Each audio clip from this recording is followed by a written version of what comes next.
साध संगत जी, आज का रूहानी विचार है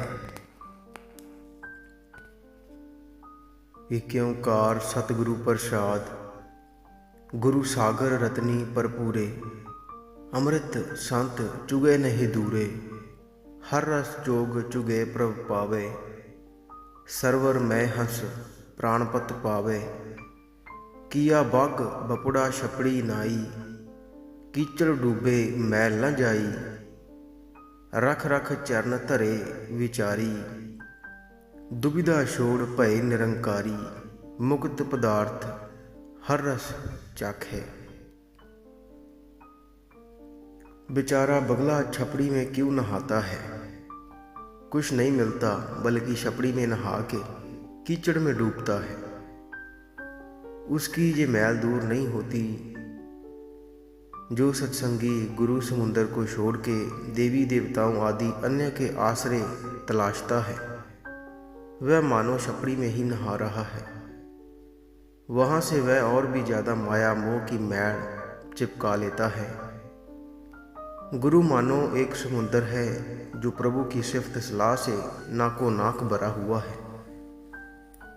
गुरमुख सिख उस सागर में से आत्मिक जीवन देने वाली खुराक प्राप्त करते हैं, जैसे हंस मोती चुगते हैं और गुरु से दूर नहीं रहते। प्रभु की मेहर के अनुसार संत हंस हरि नाम रस की चोग चुगते हैं। गुरसिख हंस गुरु सरोवर में टिका रहता है और जिद के मालिक प्रभु को पा लेता है। गुरसिख बड़ा सचेत होके, पूरा विचारवान होके जीवन यात्रा में पैर रखता है। परमात्मा के बिना किसी और आश्रय की तलाश छोड़ के परमात्मा का ही बन जाता है। परमात्मा के नाम का रस चख के गुरसिख वह पदार्थ हासिल कर लेता है जो माया के मोह से खलासी दिलवा देता है। जिसकी गुरु ने सहायता कर दी, उसके जन्म मरण के चक्कर समाप्त हो गए। जैसे हंस मानसरोवर को छोड़ के नहीं जाता, वैसे ही जो सिख गुरु का दर छोड़ के नहीं जाता, वह प्रेमा भगत की बरकत से अडोल आत्मिक अवस्था में लीन हो जाता है। जो गुरसिख हंस गुरु सरोवर में टिकता है, उसके अंदर गुरु सरोवर अपना आप प्रकट करता है। उस सिख के अंदर गुरु बस जाता है। यह कथा अकथ है, पाओ इस आत्मिक अवस्था का बयान नहीं किया जा सकता। सिर्फ ये कह सकते हैं कि गुरु के वचनों पर चल के लोक परलोक में आदर पाता है।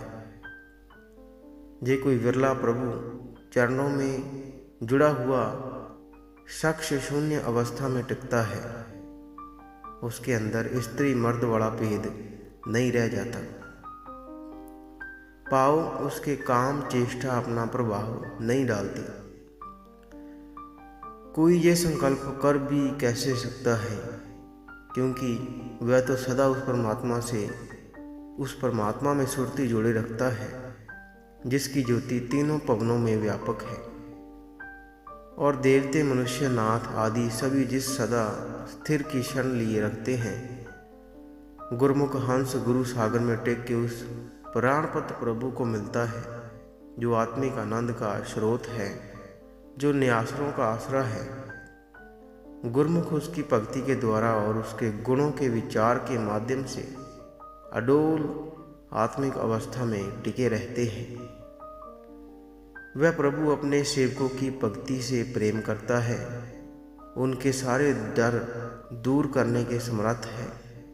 गुरमुख अहंकार को मार के और साध संगत में टेक के उस आनंद मूल प्रभु के चरणों में जुड़ते हैं। जो मनुष्य बेचारे बगुलों की तरह अहंकार की छपड़ी में ही नहाते हैं और अपने आत्मिक जीवन को नहीं पहचानते, वह अहंकार में पटक पटक के दुखी होते हैं। परमात्मा के बिना किसी और आश्रय की तलाश में वह अमूल्य मानस जन्म गवा लेते हैं।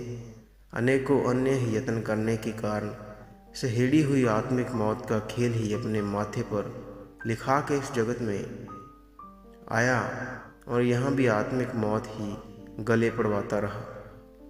जो मनुष्य परमात्मा की सिफ्त सलाह ही नित्य उचारता है, पढ़ता है और सुनता है और धरती के आश्रय प्रभु की टेक पड़ता है, पकड़ता है, वह गंभीर स्वभाव ग्रहण करता है।